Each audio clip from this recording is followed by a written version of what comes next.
color of that flat earth and just kind of doing just some edge highlights here on this guy's cloak. Not exactly wet blending, but leaving enough of the wet paint above just to kind of keep the tones similar. It's one of the nice things about working with a wet palette is you can kind of blend and get these nice little transitions without working too hard.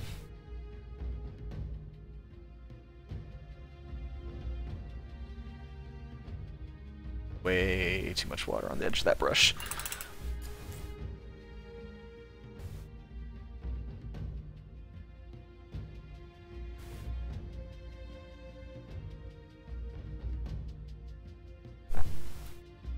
Massive Darkness, that's what it was called. Yeah, so they are doing a crossover then. I remember looking at it, it was like, you know, I think I've got enough fantasy stuff to last me a lifetime.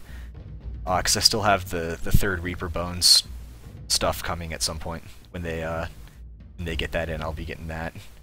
And I just said, you know, I think I've got enough fantasy stuff for the time being that I'm just going to put a hold on doing more Kickstarter stuff, because it was like the last thing I needed was another 300 miniatures to try and get painted at some point.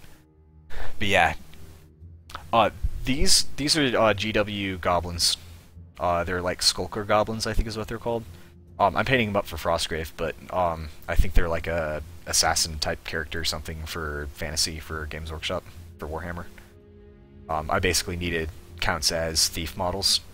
These guys are basically like the epitome of a goblin thief. You know, they've got like the hoods and the cloaks and, you know, the sneaky little daggers and all that kind of stuff. So I was like, oh, sweet.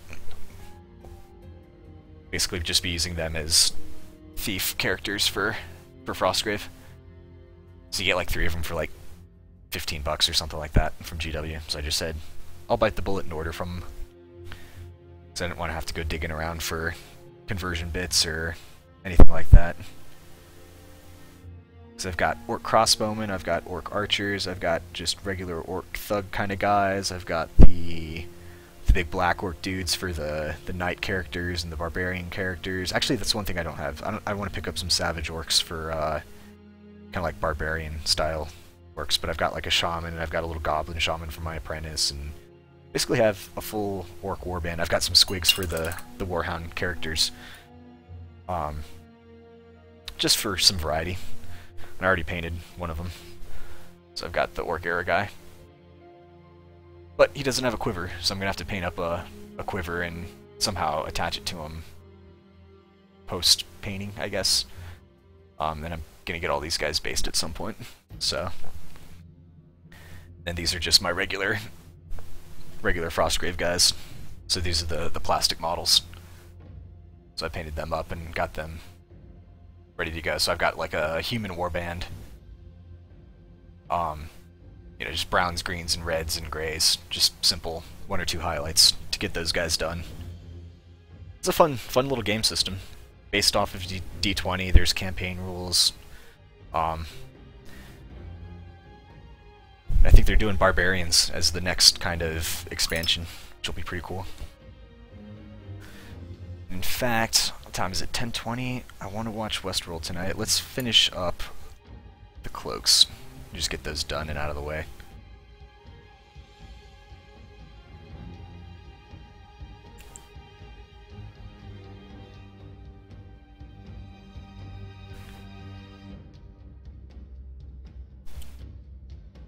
But I think I'm like the one of the 1 or 2 streamers, I guess there's maybe like 3 or 4 of us now, that don't paint just Warhammer stuff. So that being said, I am painting Warhammer models right now, but I have such a wide variety of interests for gaming that you can pretty much jump on stream and catch me painting something different every single night. It's not Space Marines.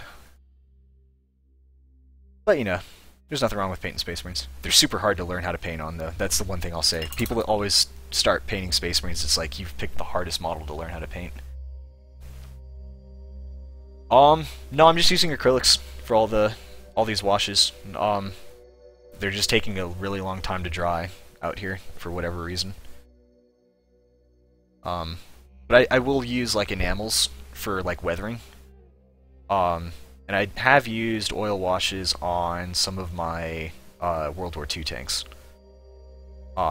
Actually, pretty much almost all of my World War II tanks have had oil washes applied for the details. Like all the pin washes and everything have been oil washes. But I bought some enamels recently that I think I'm going to switch over to and give those a shot instead. Because the oil washes, they tend to separate. And I've had some bad luck where the wash separates and then it just kind of looks like, ugh. It's not the effect that you're originally going for. And it ends up drying differently than how it applies, so... Oh, the Nuln? Yeah,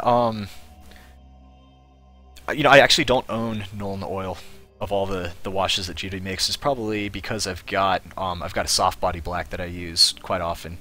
But I'll probably eventually pick it up. Just for the sake of having it, because I know there are certain cases where I want like a more subtle wash effect, and what ends up happening then is I just kind of dilute the soft body black that I've got from Secret Weapon Miniatures. Yeah, Nuln oil. I'm running low on Agrax right now, and I'm hesitant to go buy more because they only come in the big pots now.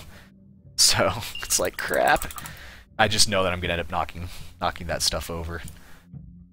Okay, so this is a perfect example of when having a crappy brush is gonna be helpful, because I'm gonna actually kind of do some dry brushing now. Where's that paint that I just mixed up? Right here.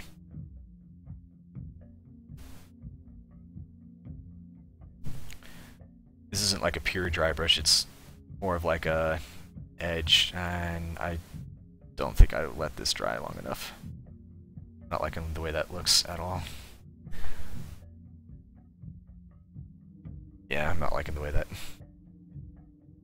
turned out. Back to square one. I think my paint's too wet. This is one of the things about dry brushing off of a wet palette is actually very hard, because your paint is so wet that getting anything to dry out takes much longer than it should, and then when you're actually down to it, you're not actually dry brushing, you're just basically running a dry brush over the model with no paint on it. What I think I need to do is just go heavy on my mix here and get this up to a point where actually dry brushing is going to make sense.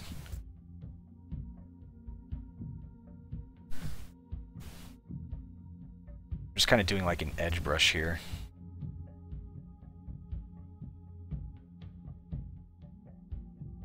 It's basically letting the side of my brush do most of the work here for me.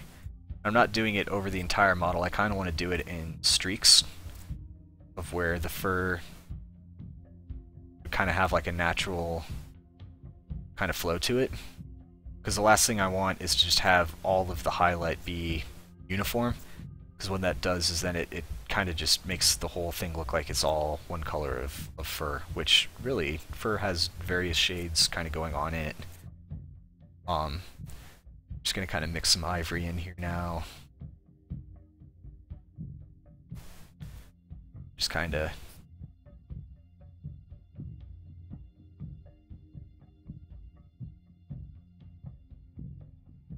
hint at it here.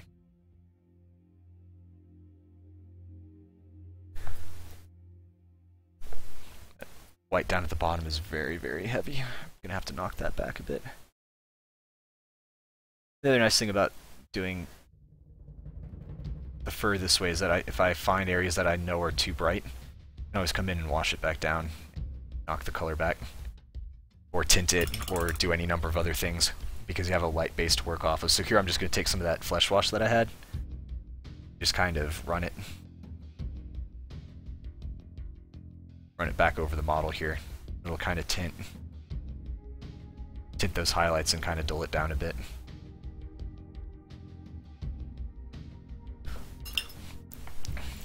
But I think the trick to painting fur cloaks is not to do the entire cloak all with the same kind of highlight.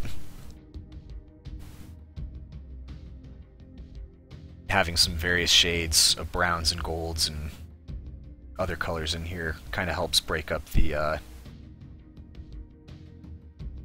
monotone color that you would see if you just did the whole thing like a straight dry brush, you know.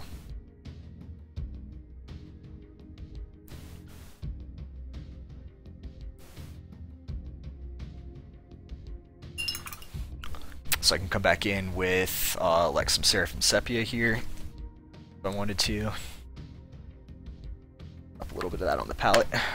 And then just kind of say, okay, like right here I want to have kind of like more gold colors. Down here, it's pretty heavy. Just going to drop some of that down here. And kind of in the recesses.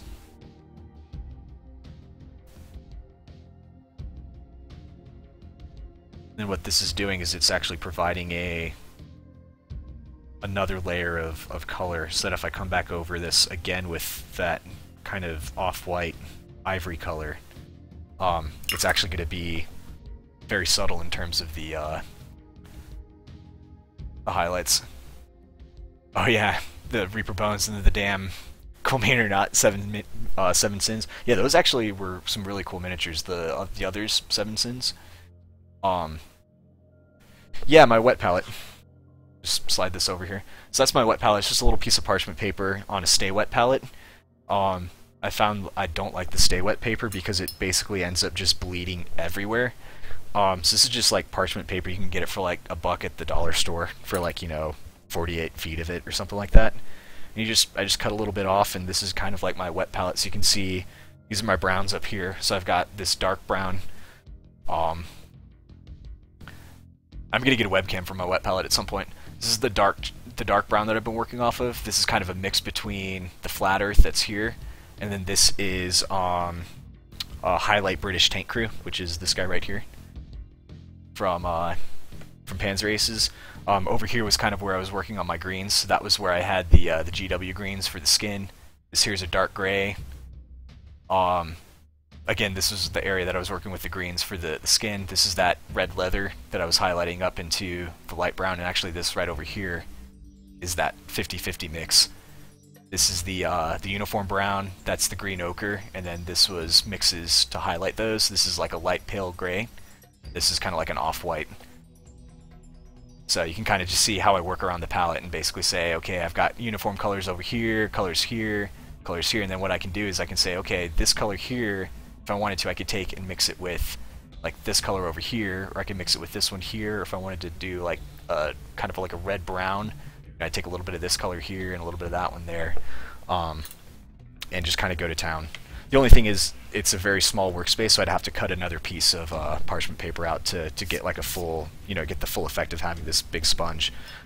The only problem with the parchment paper is that after a while you can kind of see like right here, it's starting to peel up on the edge, and then like right here. And this is what happens after like about almost 3 hours of painting, is that this little fold here kind of pops up, and what happens is that the edges will start peeling in like this, and that's when your paint starts to dry out because it's no longer in contact with the sponge in the water. But the nice thing is just grab another piece of parchment paper and keep working. The only thing that you really kind of lose is you have all that paint that's still on your... Actually, I typically don't. It's dry enough out here in Colorado. I'll slow fuse with the host. You should enjoy the classics, like Hasselhoff. Thanks for the host, slow fuse. We were talking about Kickstarter stuff earlier, so we're actually kind of almost branching over into the others, Seven Sins. But yeah, for dipping those, man, that's what I would go with. Is just get like your base color down and maybe do like a real quick highlight and then dip them. But yeah, for the wet palette out here in Colorado, it's so dry that I'm not worried about any sort of like mold or fungus or anything growing out here.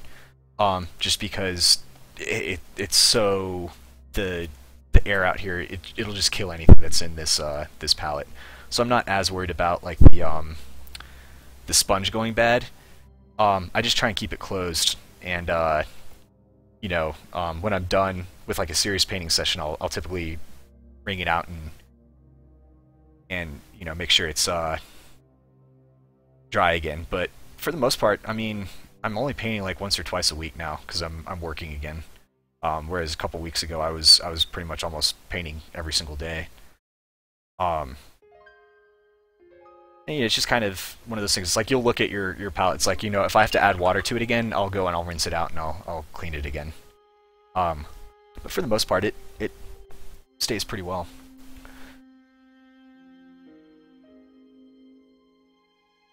Oh, nice! Dinner with a viewer. That sounds pretty cool. I'm painting up some goblins for my Frostgrave.